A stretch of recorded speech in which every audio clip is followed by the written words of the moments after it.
वो मेरे पड़ोसी थे, अक्सर घर आते रहते थे। शरीर से काफी भारी भरकम थे और खाने पीने के शौकीन। घर में घुसते ही कुछ खाने की फरमाइश जरूर करते। कुछ खाने को ना भी मिले तो चाय तो जरूर ही पीते। घर में खासकर वो मेरी बुआ से जरूर बात करते, क्योंकि मेरे फूफा जी गुजर चुके थे। बुआ अकेली थीं, ऐसे में उन्हें मोरल सपोर्ट भी मिल जाता था। असल में उस शख्स की बातें इतनी अच्छी थीं, बात करने का तरीका, कोई भी उस पर यकीन कर लेता था। इसी वजह से शायद बुआ को उनकी बातें अच्छी लगती थीं, पर उसकी यही हरकतें परिवार में बुआ को छोड़ दूसरे को पसंद नहीं आती थी। पर बुआ की वजह से कोई कुछ कह भी नहीं पाता था। वो बुआ के ससुराल वालों की तरफ से दूर के रिश्तेदार भी लगते थे, इसलिए भी शायद ऐसा होता हो। वो दिन मुझे अच्छे से याद है। बारिश हो रही थी, जोरदार, झमाझम। बारिश देख मम्मी ने स्कूल जाने से मना कर दिया। अब बचपन में स्कूल न जाने के लिए मम्मी ही कह दें तो कौन खुश नहीं होगा, इसलिए मैं भी खुश हो गई। साथ साथ मेरे भाई भी बारिश में स्कूल नहीं गए। वैसे मेरा एक छोटा भाई था जो हमेशा मुझसे बड़ा बनने की कोशिश में लगा रहता, और दूसरा बड़ा भाई भी था। खैर, हमने बारिश के मौसम का लुत्फ उठाया और रूम में टेंट बनाकर खूब खेला। खेलते खेलते मैं सो गई और जब उठी तो दोपहर के 3 बज रहे थे। बारिश तब तक रुक चुकी थी। मौका मिलते ही भाई भी घर से बाहर घूमने निकल गया। मम्मी सो चुकी थी। मौका देख मैं भी घर से बाहर निकल गई। मुझे लगा मेरा भाई और बाकी पड़ोस के बच्चे बाहर खेल रहे होंगे, लेकिन जब बाहर गई तो वहाँ कोई नहीं था। मैंने वो सारी जगह छान मारी जहाँ वो हो सकते थे, पर मेरे हाथ कुछ नहीं लगा। मैं उनका इंतजार करने लगी। बहुत देर तक कोई नहीं दिखा। बगल में एक बांस की करची पड़ी थी। मैंने उसे उठाया और गीली मिट्टी में कुछ कुछ ड्राइंग बनाने लगी। तभी पीछे से अचानक भारी आवाज आई। मैंने पलट के देखा तो वही अंकल थे, वही जो बुआ से अक्सर बात करने आते थे।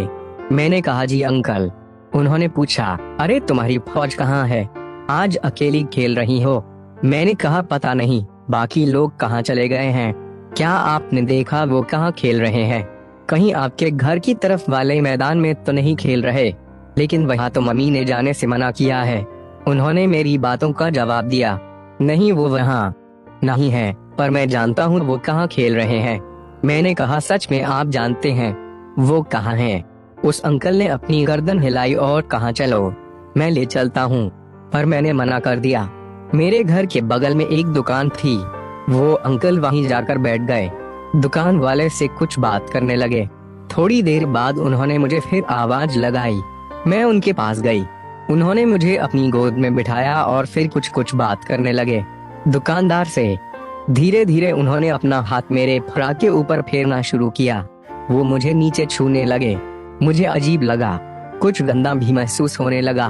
मैंने थोड़ा तेजी से पैर हिलाया, फिर वे संभल गए। मैं उनसे खुद को छुड़ाने की कोशिश करने लगी, पर उन्होंने मुझे जाने नहीं दिया। कहने लगे कि अरे क्या हुआ तुम्हें, अभी तो तुम्हें खेलने जाना था, चलो मैं लेकर चलता हूँ। फिर वो दुकानदार गुप्ता जी से कहते हैं, ठीक है मैं चलता हूँ, बच्ची को खेलना है भाइयों के साथ। गुप्ता जी ने कुछ नहीं कहा, जैसे वो जानते हो सारी चीजें। मैं उस अंकल के साथ नहीं जाना चाहती थी, पर उन्होंने मुझे जबरदस्ती गोद में उठा लिया और कहीं लेकर जाने लगे।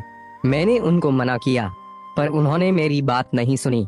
पहले मुझे वो एक दुकान ले गए, वहाँ कुछ चॉकलेट खरीद कर मेरे हाथ में पकड़ा दिया और कुछ जबरदस्ती मेरे मुंह में डाल दिया ताकि मैं कुछ बोल ना सकूं। फिर मुझे वो एक सुनसान रास्ते की तरफ ले जाने लगे। मुझे कुछ ठीक नहीं लग रहा था। मुझे कुछ कुछ समझ में आ रहा था, मेरे साथ कुछ बुरा होने वाला है। चलते चलते वो मुझे आम के बगीचे तक ले गए और वहाँ जबरदस्ती मुझे चूमने की कोशिश करने लगे। मैंने अपना मुंह घुमा लिया और जिद करने लगी, मुझे घर जाना है, घर जाना है। जिस रास्ते से वो मुझे लेकर जा रहा थे, वहाँ मैं कई बार अपनी दोस्त के साथ जा चुकी थी। वहाँ के कुछ लोग मुझे पहचानते थे। मैंने कहा, अंकल मुझे छोड़ दीजिए, घर जाना है, मम्मी ढूंढ रही होगी। वो मुझे और अंदर की तरफ लेकर जाने लगा, मानो जैसे उस दिन उसने तय कर लिया था कि वो अपनी गंदी मंशा को पूरी करके रहेगा। उस उम्र में मुझे नहीं पता था कि हवस क्या चीज होती है, लेकिन उसकी आंखों को देखकर समझ गई थी कि ऐसी हरकत करने वालों की नजरें कैसे होती हैं। पता नहीं उस दिन उसके अंदर कौन सा जानवर था जो बाहर आना चाहता था और मुझे नोच खाना चाहता था। उसकी आंखें आज भी मुझे डराती हैं। वो अपनी प्यास बुझाना चाहता था, मेरा साथ करना चाहता था। वो करने की जगह तलाशने लगा। मेरे मुंह में कपड़ा ठूस दिया, मेरे शरीर को गंदी तरह छूने लगा। मेरे फ्रॉक उठाकर उसने मेरे नीचे पर जोर से काटा। मैं चिल्लाई, जोर से चीखी, पर आवाज बाहर नहीं गई। वो मेरे तक ही रह गई, क्योंकि उसने मेरे मुंह में कपड़ा जो ठूंस रखा था। मेरे हाथ से उसने चॉकलेट छीना, फिर चॉकलेट का पॉकेट फाड़ा, मेरे प्राइवेट पार्ट पर लगाया और कुछ करने की कोशिश की। तब तक कोई बगीचे की तरफ उसे कोई आता हुआ दिखा। उसने मुझे छोड़ दिया, मेरे मुंह से कपड़ा भी निकाल दिया और मेरे आंसू पोंछ दिए। मुझे गोद में उठाया और आगे ले जाकर छोड़ दिया। कहा, खुद से घर चली जाओ, कहीं रुकना मत, सीधा रास्ता है। मैं रोते रोते अपने घर पहुंच गई।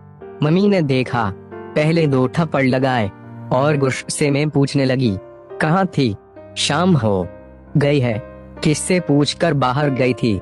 मैंने कोई जवाब नहीं दिया। बोलती भी क्या? मेरी हालत उस वक्त कुछ बोलने की थी भी नहीं। मेरे साथ क्या हुआ और क्या हो सकता था, मुझे इसका इल्म भी नहीं थी। मैंने कुछ नहीं बोला। पैर धोए, कमरे